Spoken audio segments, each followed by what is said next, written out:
За та бүхэнд өнөөдрийн мэнд хүргэе. За тэмүүлэн тэргүүтэй гишүүд бас ингээд бас малчны хууль гаргаад тэрнийхээ араас хөөцөлдөөд энийг хэрэгжихгүй байна гэдээ ингээ хөөцөлж байгаанаас их сайшаалтай сайн байна. Тэгээ тэмүүлэнгээс нэг зүйл асууя.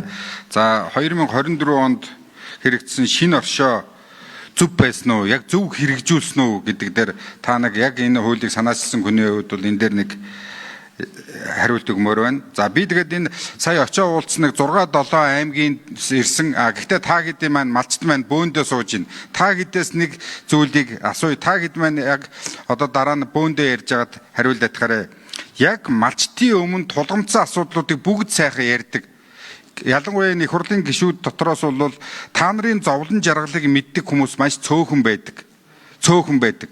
Тэгэхээр та хэд яг ингээд сумаараа аймагаараа ярьж хагаад бидний өмнө яг тулгамдсан хамгийн хүнд асуудлууд энэ байна гэсэн 3 аймаг болгоныг 6-7 аймаг багш нь баруун аймагаас алга багш нь. Тэгэхээр та хэд одоо энэ дээр яг ингээд миний асуултны дараа ярьж хагаад 3 зүйлийг хэлээд хэрэг. За ийм одоо тулгамдсан асуудлууд байгаа. Ийм хамгийн нэн шаардлагатай 3 асуудал яагаад гараа. Тэгэхгүй бол сая тэр инх хүслэн гээд зүгээр нэг цаас нийлүүлээд нэг юм оромдчих. За тэр боловсролын одоо төрийн нарийнх нь хариулж байгаа царайч тэр хөдөө аж ахуй яам тэр хөдөө аж ахуй их сургууль бүгдээрээ зүгээр энд нэг ирээд нэг хариулсан болоод далд орё гэсэн бодолтой хүмүүс байна. Та нарын зовлонг ойлгоод та нарын өмнөөс ярьж байгаа хүн бол заавас хүн хэдэн цөөхөн хөдөөнөөс сонгогдсон хэдэн гишүүд байд юм аа.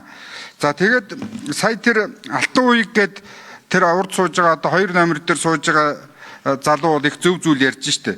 За боловсролын яамныхын танилцуулга нь шал далийн юм явж байна. Та нар энэ малчдын залуу халааг бэлдэх талын юм ярих ёстой байдал чинь хийдэг ажиллаад ярьж штэ. Энд чинь одоо бүгдэнд хүртээлтэй ийм зүйл ярьж байна гэдэг их зөв зүйл хөндөж байна. Тэгэхээр та хэд яг өөрсдөө тулгамдсан тийм хэдэн зүйлийг яриадахаарай. Тэгвэл энэ чинь Монгол улс даяараа яа. Та хэд бол Монголын нийт тэр 230-аад мянган малчны төлөөлөл учраас бүгдөө одоо ингээд дотроо хоорондоо зөвлөлдөд энийг хилээдгээ дараа нь би үг хэлэхдээ бас дэлгэрүүлээд та хэдийнхэн тулгамдсан асуудлын шийдэл гарцыг бол ярина.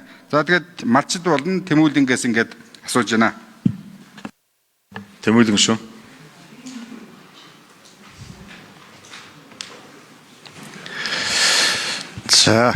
За тэгэхээр энэ малчны тухай хууль дээр бид бүхний хувьд бас энэ яг хөдөөөрөмтгөн онцлогтой холбоотой за үндсэндээ одоо бас малчтын эдийн засгийн баталгаатай холбоотой амжиргаа орлоготой холбоотой асуудлуудыг онцгоож анхаарч бүлэг болгож бүр тодорхой одоо зүйл заалтуудаар бол энэ онцгоож өгсөн. За энэ дотор танаас асууж байгаа сая одоо шинэ оршоотой холбоотой ч гэдэг юм уу. За уур амьсгалын өөрчлөлтийг даван туулахтай холбоотой малчтад үүсэж байгаа эдийн засаг болоод санхүүгийн хүндрэл бэрхшээлийн асуудлыг бид бүхэн хэрхэн шийдэх ёстой юм бэ? Санхүүгийн үйлчлэгийн хүртээмж болоод зээл санхүүжилтийн асуудлыг хэрхэн шийдэх ёстой юм гэдэг агуулгаар бол би бас таныг асууж ирнэ гэж харж байгаа.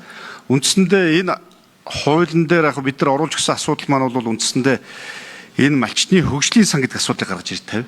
Хөнгөлтөө болоод нэг хөнгөлтөө зээлийн үйлчлэгийг нэвтрүүл, мал аж ахуйн хөгжил чиглүүлэх энэ хөрөнгө оруулалтуудыг бол идэвхжүүлж өгөөч. Яагаад гэвэл эн чинь өөрөө Монгол улсын өөрөө бас нэг эдийн засгийн болоод үндэсний аюулгүй байдлын баталгаа болсон салбараа.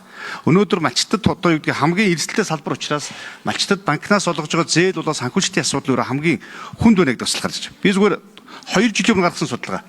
Нийт малчтын 40% нь 400 орчим тэрбум төгрөгийн зээлтэй гэсэн судалгаа байгаа. Одоо энэ дүү өнөөдөр хэд усныг бид нар мэдэхгүй байгаа.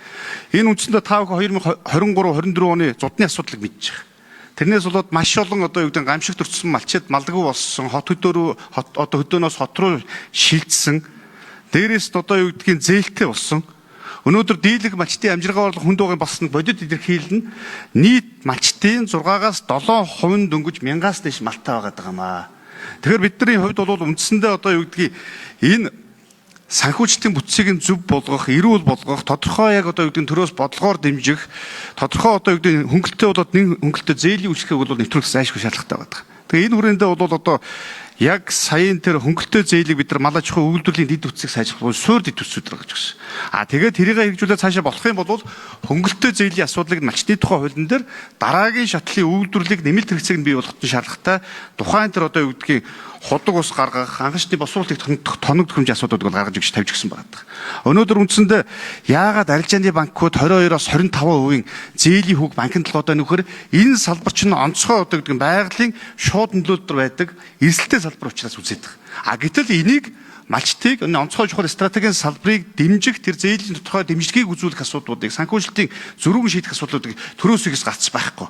Өөр улс оронд Америкч вэ, Японч вэ, Европч вэ угаасаа дотоодын нийт бүтээгдэхүүн эдийн засгийнхаа төсвийнхаа тодорхой хувьдыг бол гаргаж ирдэг салбар юм аа. Бид нар энэ чиглэлээр анхаарах ёстой. Харин сая магадгүй одоо шинэ оршихуйтай холбоотой асуудыг та хөндөж үзлээ. Тухайн үед магадгүй тэр зодны үед бол үүргээ гүйцэтгсэн. Одоо бид нар энийг шин шатанд гаргаж банк санхүүгийн шинэ үйлчлэгийг энэ хуулийн заасан мал аж ахуйн малчны хөгжлийн тэр сан байгуулж энэ зээлийг олох асуудыг бол шийдэх заашгүй шаардлага.